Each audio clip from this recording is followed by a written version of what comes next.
Welcome to smart Ritu vlogs. 6 different popcorns ఎలా తయారు చేయాలో చూద్దాం. ముందుగా బేసిక్ పాప్కార్న్. తిక్కుగా ఉండే ప్యాన్ కానీ కుక్కర్ గిన్నె కానీ పెట్టుకోండి. ముందుగా 1 టేబుల్ స్పూన్ ఆయిల్ వేసుకోండి.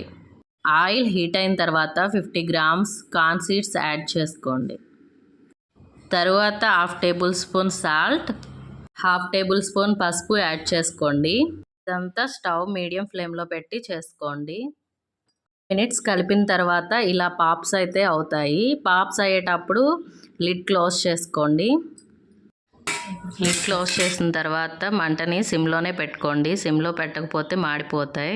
పాప్ సౌండ్ ఆగిపోయిన తర్వాత లిడ్ ఓపెన్ చేసి చూస్తే టేస్టీ పాప్కార్న్ అయితే రెడీ అయిందండి.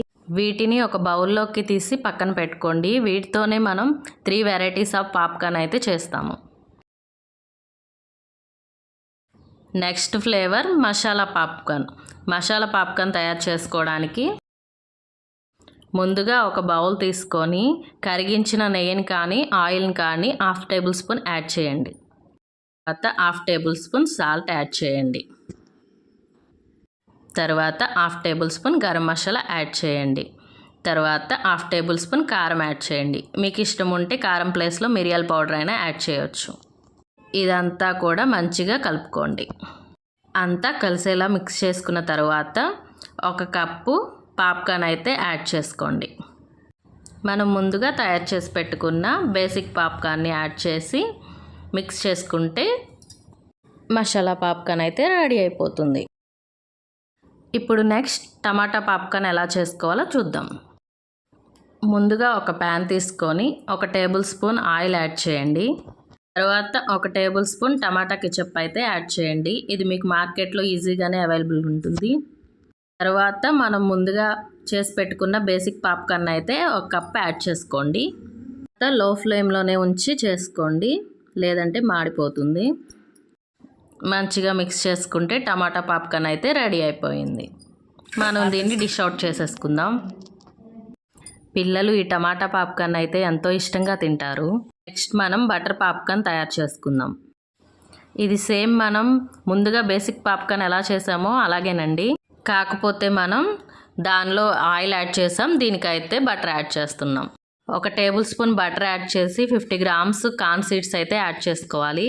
1/2 టేబుల్ స్పూన్ సాల్ట్ అయితే యాడ్ చేసుకోండి. పాపింగ్ అవుతున్న టైంలో మూత పెట్టేసి పాపింగ్ సౌండ్ ఆగిపోయిన తర్వాత లిడ్ ఓపెన్ చేసి చూస్తే బటర్ పాప్కార్న్ అయితే రెడీ అయిపోతుంది. ఈ బటర్ పాప్కార్న్తో 2 ఫ్లేవర్ బటర్ పాప్కార్న్ రెసిపీస్ అయితే చూసేద్దాం. ముందుగా క్యారమెల్ పాప్కార్న్ ఎలా చేయాలో చూద్దాం. దానికోసం ఒక గిన్నెలో 50 గ్రాములు షుగర్ అయితే యాడ్ చేయండి. షుగర్ తడిచేలా వాటర్ని కొద్దిగా యాడ్ చేయండి. మరీ ఎక్కువ కాదు, లైట్గా వాటర్ యాడ్ చేసుకోండి. ఇప్పుడు స్టవ్ ఆన్ చేసుకోండి. లో ఫ్లేమ్లోనే ఉంచి పూర్తిగా ఈ షుగర్ మెల్ట్ అయ్యేలాగా స్పూన్తో అయితే కలుపుకోండి. షుగర్ పూర్తిగా కరిగిన తర్వాత 1 టేబుల్ స్పూన్ బటర్ అయితే యాడ్ చేసుకోండి. బటర్ పూర్తిగా కరిగేలాగా 1 స్పూన్ తీసుకొని కలుపుకోండి. ఇలా ఒక 5 మినిట్స్ పాటు కలుపుకోండి. మనకి క్యారమెల్ రెడీ అయిపోయింది కదా. దీనిలో 1 కప్ ముందుగా మనం రెడీ చేసి పెట్టుకున్న బటర్ పాప్కార్న్ యాడ్ చేసుకొని మొత్తం క్యారమెల్లో కలిసేలాగా కలుపుకోండి. తర్వాత దీన్ని ఒక డిష్ అవుట్ చేసుకొని ఒక 20 మినిట్స్ అయితే ఆరనివ్వండి. వీటిని ఒక బౌల్లోకి తీసుకుంటే క్యారమెల్ పాప్కార్న్ కూడా రెడీ. ఇప్పుడు చాక్లెట్ పాప్కార్న్ ఎలా చేయాలో చూద్దాం. దీనికోసం ఒక బౌల్లో మీరు ఎంత క్వాంటిటీ అయితే చేసుకోవాలనుకుంటున్నారో దానికి తగినట్టు షుగర్ సిరప్ యాడ్ చేసుకోండి. తర్వాత కొద్దిగా బటర్ని కూడా యాడ్ చేసుకోండి. మంటని లో ఫ్లేమ్లో పెట్టుకొని కంటిన్యూస్గా బటర్ అంతా కరిగేలాగా ఒక 5 మినిట్స్ పాటు అయితే స్పూన్తో మిక్స్ చేసుకోండి. ఇదంతా లో ఫ్లేమ్లోనే పెట్టి కలుపుతూ ఉండండి, లేదంటే అడుగంటేస్తుంది. మంచిగా కలిసిన తర్వాత స్టవ్ ఆఫ్ చేసుకోండి. వీటిని ఒక 20 మినిట్స్ పాటు డీప్ ఫ్రిడ్జ్లో ఉంచితే మన చాక్లెట్ పాప్కార్న్ కూడా రెడీ అయిపోతుంది. సో ఈజీగా మనం 6 పాప్కార్న్ రెసిపీస్ అయితే చూసాం కదా. మీకు ఎలా వచ్చిందో నాకు కామెంట్ చేయండి. మీకు నచ్చుంటే లైక్ చేసి షేర్ చేయండి, సబ్స్క్రైబ్ చేసుకోండి. Thank you.